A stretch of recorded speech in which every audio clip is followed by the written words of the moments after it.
Selamat siang teman-teman.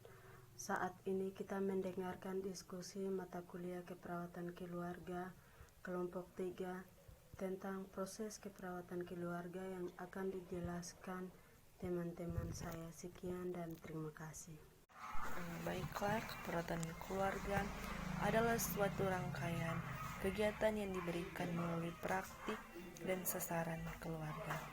Sehingga di sini secara umum keperawatan keluarga adalah ilmu yang mempelajari tentang cara melindungi, memelihara dan menjaga kelompok keluarga dari berbagai musibah yang dihadapinya. Sekian dan terima kasih.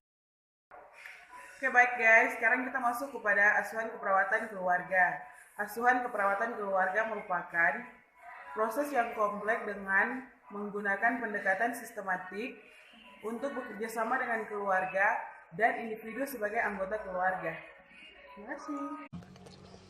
Tahap-tahap dalam proses keperawatan saling bergantung satu sama lainnya dan bersifat dinamis dan disusun secara sistematis untuk menggambarkan perkembangan dari tahap yang satu ke tahap yang lain. Tahap dari proses keperawatan keluarga meliputi 1. Pengkajian keluarga dan individu di dalam keluarga. Yang termasuk pada pengkajian keluarga adalah A. Mengidentifikasi data demografi dan sosiokultural. B. Data lingkungan. C. Struktur dan fungsi keluarga. D. Stres dan strategi coping yang digunakan keluarga. E. Perkembangan keluarga. Sedangkan yang termasuk pada pengkajian individu, yang pertama fisik, kedua mental, ketiga emosi, keempat sosial, kelima spiritual. Dan yang kedua perumusan diagnosis keperawatan. Yang ketiga penyusunan perencanaan. Dalam penyusunan perencanaan disusun dengan berdasarkan prioritas menetapkan tujuan, identifikasi sumber daya, keluarga, dan menyeleksi intervensi keperawatan. 4. Pelaksanaan asuhan keperawatan. Perencanaan yang sudah disusun dilaksanakan dengan mobilisasi sumber-sumber daya yang ada di keluarga, masyarakat, dan pemerintah. 5. Evaluasi. Pada tahap evaluasi, perawat melakukan penilaian terhadap kegiatan yang sudah dilaksanakan. Terima kasih. Selanjutnya, tahapan dari proses keperawatan keluarga meliputi yang pertama, pengkajian keluarga dan individu di dalam keluarga. Yang kedua, perumusan diagnosis keperawatan. Yang ketiga, penyusunan perencanaan atau intervensi. Yang keempat, pelaksanaan asuhan keperawatan atau implementasi. Dan yang kelima, evaluasi. Selanjutnya, pengkajian keluarga dan individu di dalam keluarga. Pengkajian keluarga adalah di mana suatu tahapan seseorang perawat yang mengambil informasi secara terus-menerus. Nah, sumber informasi yang diambil oleh perawat meliputi pertama wawancara, yang kedua observasi, yang ketiga pemeriksaan fisik secara head to toe, yang keempat dia data sekunder yang dimana itu meliputi hasil laboratorium, CT scan, USG, dan lain-lain.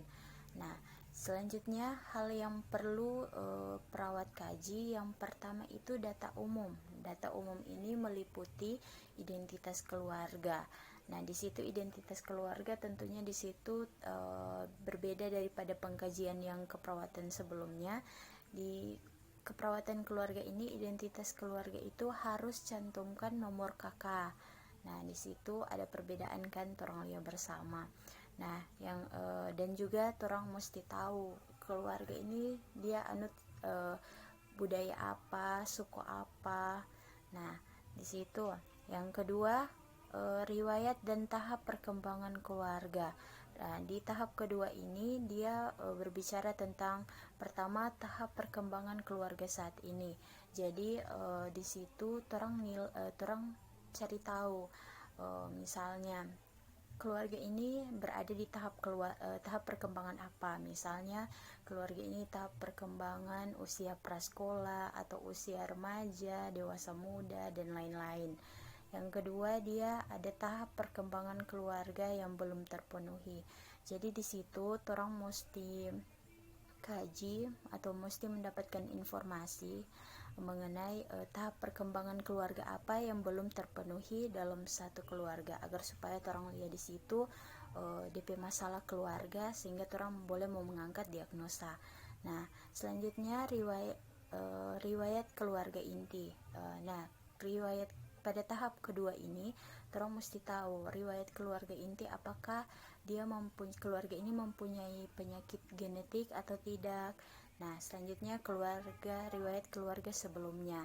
Nah, riwayat keluarga sebelumnya ini orang harus tanya apakah ada enggak salah satu dari anggota keluarga pernah mengalami penyakit kronis atau pernah mengalami sakit ringan, misalnya asam urat, diabetes, dan penyakit lainnya. Nah, yang ketiga, kita harus mengkaji pengkajian lingkungan. Nah, pengkajian lingkungan ini berbicara tentang lingkungan tempat tinggal keluarga tersebut. Misalnya, orang harus tahu karakteristik rumah dalam suatu keluarga itu karakteristiknya apa. Nah, yang selanjutnya, apakah keluarga ini berinteraksi dengan masyarakat yang di sekitar, tetangga atau tidak. Nah, yang keempat, struktur keluarga, di mana orang di dalam tahap struktur keluarga ini, pengkajian struktur keluarga, orang mesti tahu pola komunikasi keluarga. Jadi orang tanya apakah keluarga ini selalu berkomunikasi atau tidak, terus DP cara komunikasi itu bagaimana dang. Nah, selanjutnya ada struktur peran keluarga. Jadi struktur peran keluarga sini orang tanya apakah dalam satu keluarga itu menjalankan sebuah peran yang telah bagaimana pokoknya rupa atau contohnya seorang lelaki itu dia berperan sebagai kepala keluarga. Apakah peran ini dijalan sepenuhnya atau tidak, atau dijalankan secara sesuai dengan peran atau tidak. Nah, yang selanjutnya ada nilai norma keluarga. Jadi di sini orang berbicara nilai, orang harus mengkaji juga apakah nilai-nilai yang dianut dari dalam keluarga tersebut, misalnya nilai-nilai kepercayaan. Nah, di situ orang bisa lihat apakah di sini ada masalah terhadap spiritual atau tidak. Selanjutnya yang kelima yaitu fungsi keluarga. Fungsi keluarga ini ada 3. Yang pertama fungsi afektif, yang kedua fungsi sosialisasi, yang ketiga fungsi perawatan kesehatan.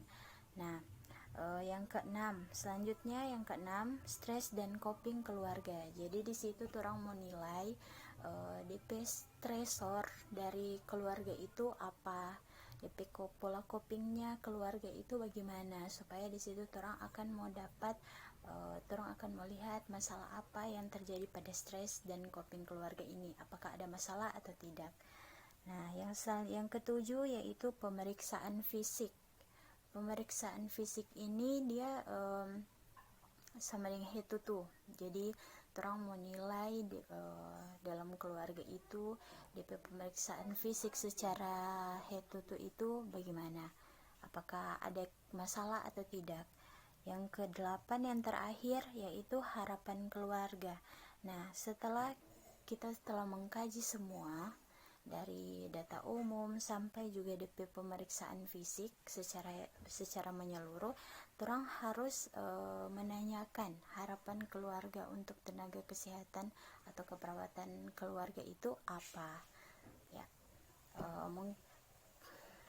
ini saya akan menjelaskan perumusan diagnosa keperawatan keluarga.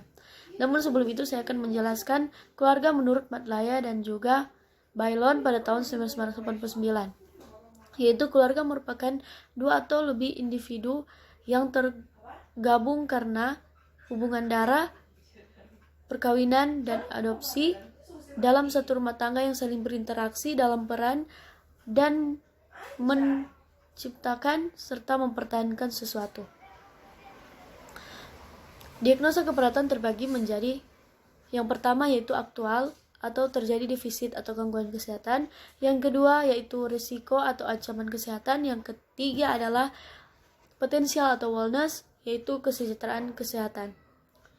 Dan untuk mengukur skala prioritas diagnosa keperawatan, ada skala menurut Bailon dan McLaya. Namun itu akan dijelaskan oleh saudara Naftali Sumenda. Terima kasih. Baiklah, saat ini saya akan menjelaskan tentang skala prioritas menurut Bailon dan McLaya.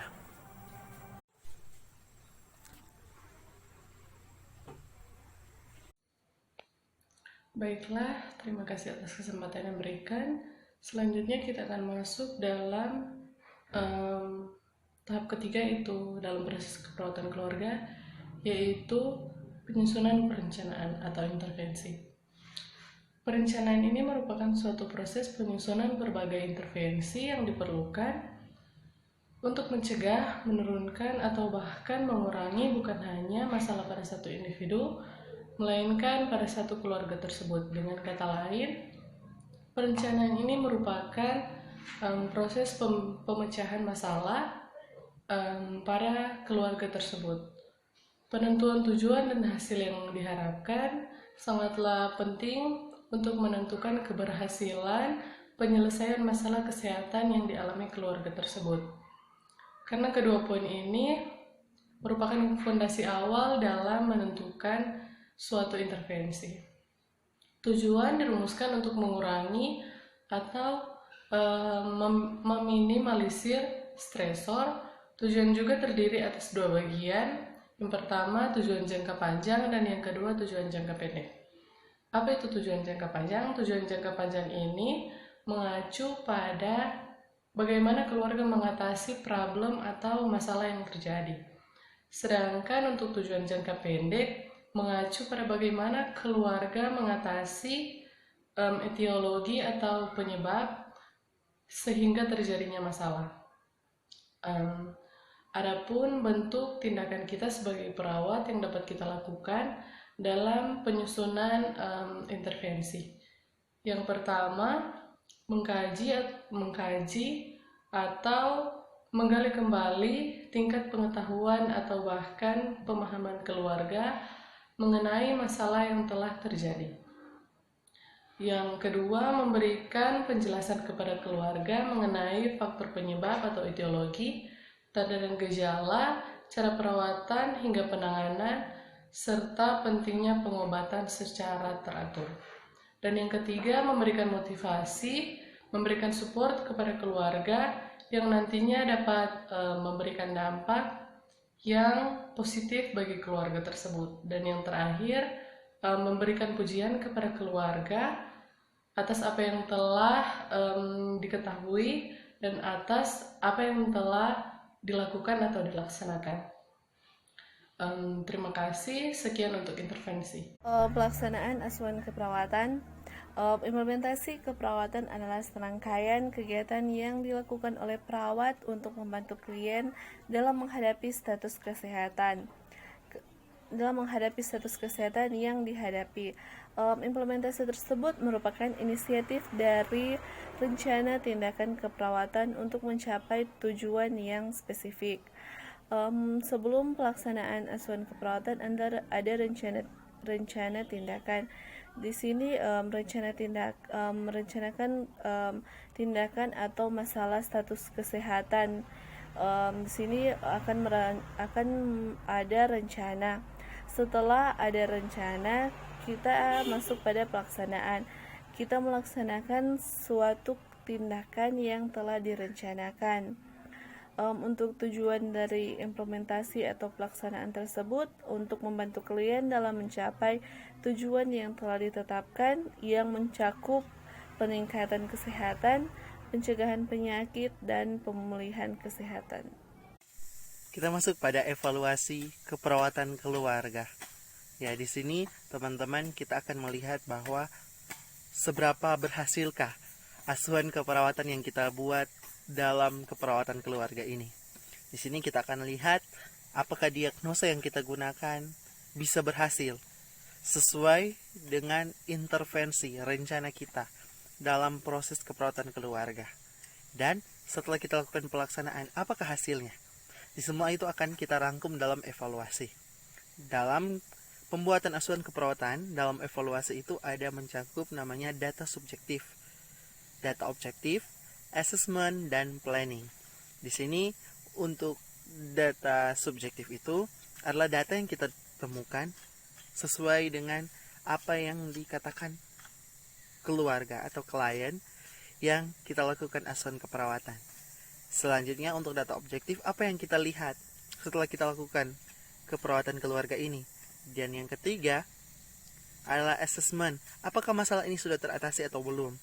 Dan selanjutnya adalah planning, bagaimana kita akan lihat apakah keberhasilan dari masalah yang kita lakukan dalam asuhan keperawatan ini sudah berhasil atau belum, atau apakah kita akan langsung lanjutkan intervensi atau perencanaan keperawatan selanjutnya untuk keperawatan keluarga selanjutnya. Demikian, terima kasih. Demikianlah presentasi dari kelompok 3 tentang proses keperawatan keluarga. Kiranya bagi teman-teman yang ingin memberikan saran, tanggapan, ataupun memberikan pertanyaan kepada kelompok kami persilakan. Dan terima kasih telah menonton video kami. Tuhan Yesus memberkati. Shalom. Assalamualaikum warahmatullahi wabarakatuh. Om Swastiastu. Namo Buddhaya. Salam kebajikan. Terima kasih.